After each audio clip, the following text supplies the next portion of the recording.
दोस्तों, पिछले वीडियो में हमने देखा कि किस तरह धरती में दबा हुआ राजा विक्रमादित्य का सिंहासन बाहर आता है और राजा भोज उस सिंहासन की मरम्मत करवाते हैं।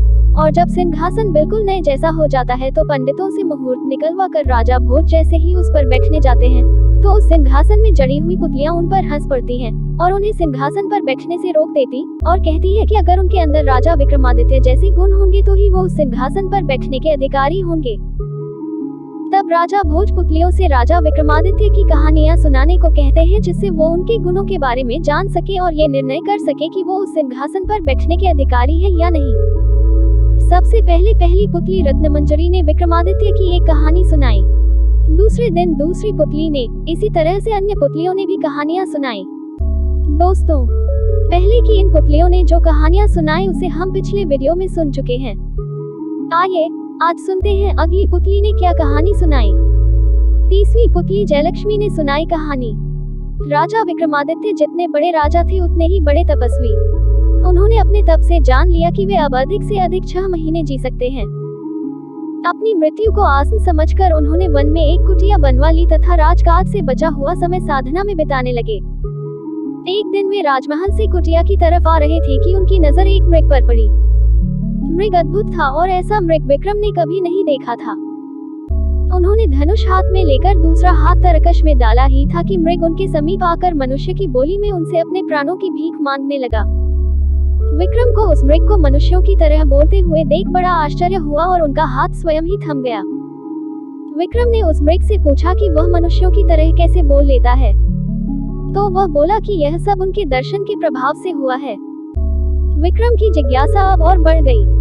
उन्होंने उस मृग से पूछा कि ऐसा क्यों हुआ, तो उसने बताना शुरू किया, मैं जन्मजात मृग नहीं हूँ। मेरा जन्म मानव कुल में एक राजा के यहाँ हुआ। अन्य राजकुमारों की भांति मुझे भी शिकार खेलने का बहुत शौक था। शिकार के लिए मैं अपने घोड़े पर बहुत दूर तक घने जंगलों में घुस जाता था। एक दिन मुझे कुछ दूरी पर मृग के होने का आभास हुआ और मैंने आवाज को लक्ष्य करके उस दिशा में एक बाण चलाया। दरअसल वह आवाज एक साधना रत योगी की थी जो बहुत धीमे स्वर में मंत्रोच्चार कर रहे थे। तीर उन्हें तो नहीं लगा पर उनके कान को छूता हुआ पूरे वेग से एक वृक्ष के तने में घुस गया। जब मैं अपने शिकार को खोजते खोजते वहां तक पहुंचा तो पता चला मुझसे कैसा अनिष्ट होने से बचा है। योगी की साधना में विघ्न पड़ा था, इसलिए वह काफी क्रोध हो गए थे। उन्होंने जब मुझे अपने सामने खड़ा पाया तो समझ गए कि वह बाण मैंने चलाया था। उन्होंने लाल आंखों से घूरते हुए मुझे श्राप दे दिया। उन्होंने कहा, ओ मृग का शिकार पसंद करने वाले मूर्ख युवक, जा आज से तू खुद मृग बन जा। आज के बाद से आखेटों से अपने प्राणों की रक्षा करता रह। उन्होंने श्राप इतनी जल्दी दे दिया कि मुझे अपनी सफाई में कुछ कहने का मौका ही नहीं मिला। श्राप की कल्पना से ही मैं भय से सिहर उठा। मैं योगी के पैरों पर गिर पड़ा तथा उनसे श्राप मुक्त करने की प्रार्थना करने लगा। मैंने रो रो कर उनसे कहा कि उनकी साधना में विघ्न उत्पन्न करने का मेरा कोई इरादा नहीं था और यह सब अनजाने में मुझसे हो गया। मेरी आंखों में पश्चाताप के आंसू देखकर उस योगी को दया आ गई।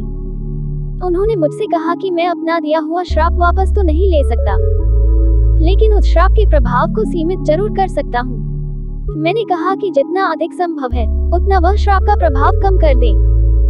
तो उन्होंने कहा कि तुम मृग बनकर तब तक भटकते रहोगे जब तक महान यशस्वी राजा विक्रमादित्य के दर्शन नहीं हो जाते।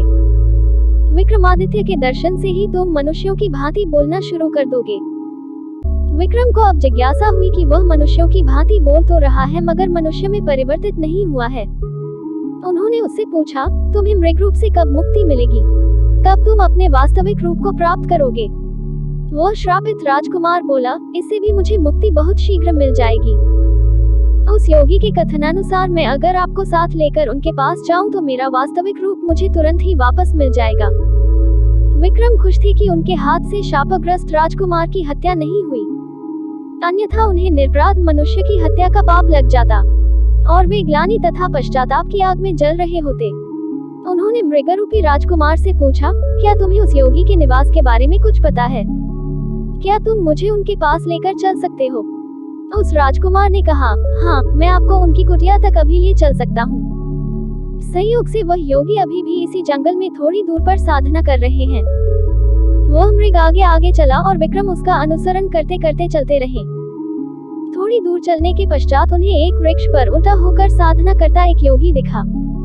उनकी समझ में आ गया कि राजकुमार इसी योगी की बात कर रहा था। वे जब समीप आए तो वह योगी उन्हें देखते ही वृक्ष से उतरकर सीधा खड़ा हो गया। उसने विक्रम का अभिवादन किया तथा दर्शन देने के लिए उन्हें नतमस्तक होकर धन्यवाद दिया। विक्रम समझ गए कि वही योगी उनकी ही प्रतीक्षा कर रहे थे, लेकिन उन्हें ये जानने की जिज्ञासा हुई कि वह उनकी प्रतीक्षा क्यों कर रहे थे। पूछने पर योगी ने उन्हें बताया कि सपने में एक दिन इंद्रदेव ने उन्हें दर्शन देकर कहा था कि महाराजा विक्रमादित्य ने अपने कर्मों से देवताओं का स्थान प्राप्त कर लिया है तथा उनके दर्शन प्राप्त करने वाले को इंद्रदेव या अन्य देवताओं के दर्शन का फल प्राप्त होता है। मैं इतनी कठिन साधना सिर्फ आपके दर्शन का लाभ पाने के लिए कर रहा था। विक्रम ने पूछा कि अब तो उन्होंने उनके दर्शन प्राप्त कर लिए हैं, क्या वह उनसे कुछ और भी चाहते हैं। इस पर योगी ने उनसे उनके गले में पड़ी इंद्रदेव के मूंगे वाली माला मांगी। राजा ने खुशी खुशी वह माला उन्हें दे दी। योगी ने उनका आभार प्रकट किया ही था कि श्रापित राजकुमार फिर से मानव बन गया। उसने पहले विक्रम के फिर उस योगी के पांव छुए। राजकुमार को लेकर विक्रम अपने महल आए। दूसरे दिन अपने रथ पर उसे बिठा उसके राज्य चल दिए। मगर उसके राज्य में प्रवेश करते ही सैनिकों की टुकड़ी ने उनके रथ को चारों ओर से घेर लिया तथा राज्य में प्रवेश करने का उनका प्रयोजन पूछने लगे। राजकुमार ने अपना परिचय दिया और रास्ता छोड़ने को कहा। उसने जानना चाहा कि उसका रथ रोकने की सैनिकों ने हिम्मत कैसे की।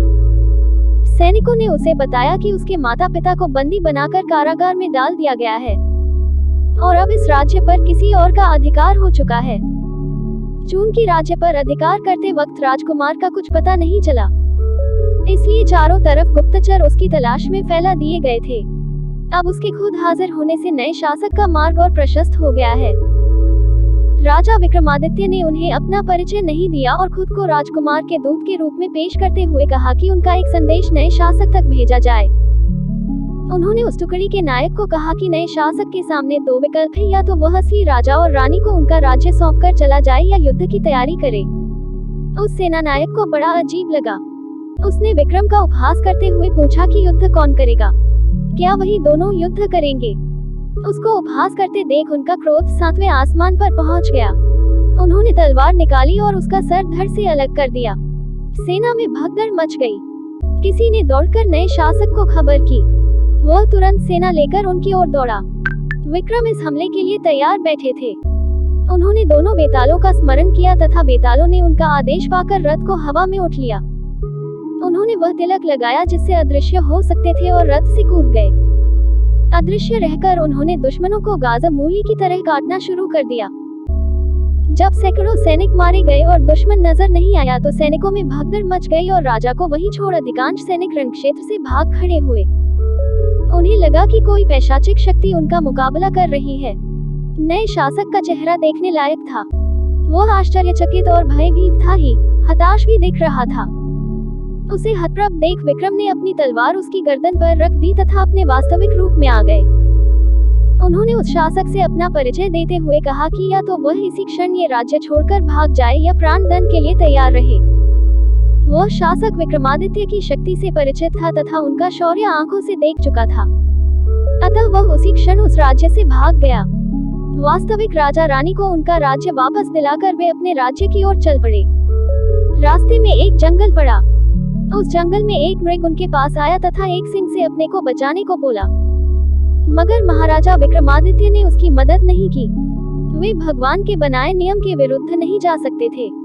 सिंह भूखा था और मृग आदि जानवर ही उसकी क्षुधा शांत कर सकते थे। ये सोचते हुए उन्होंने सिंह को मृग का शिकार करने दिया। इस तरह से कहानी सुनते सुनते ये दिन भी बीत गया। अगले दिन अगली पुतली ने रोका राजा भोज का रास्ता और सुनाई राजा विक्रमादित्य की एक नई कहानी। दोस्तों, अगली कहानी को हम अगले वीडियो में सुनेंगे। अगर ये कहानी पसंद आई हो तो लाइक जरूर करिएगा। इस वीडियो को अपने फ्रेंड्स और फैमिली में शेयर करिएगा और चैनल पर नए हैं तो इसे सब्सक्राइब करिएगा ताकि मैं जब भी नई वीडियो अपलोड करूं तो आपको उसकी नोटिफिकेशन मिलती रहे और आप वीडियो को देख सकें। वीडियो देखने के लिए धन्यवाद। फिर मिलेंगे अगले वीडियो में एक नई कहानी के साथ। तब तक के लिए मुझे इजाजत दीजिए। धन्यवाद।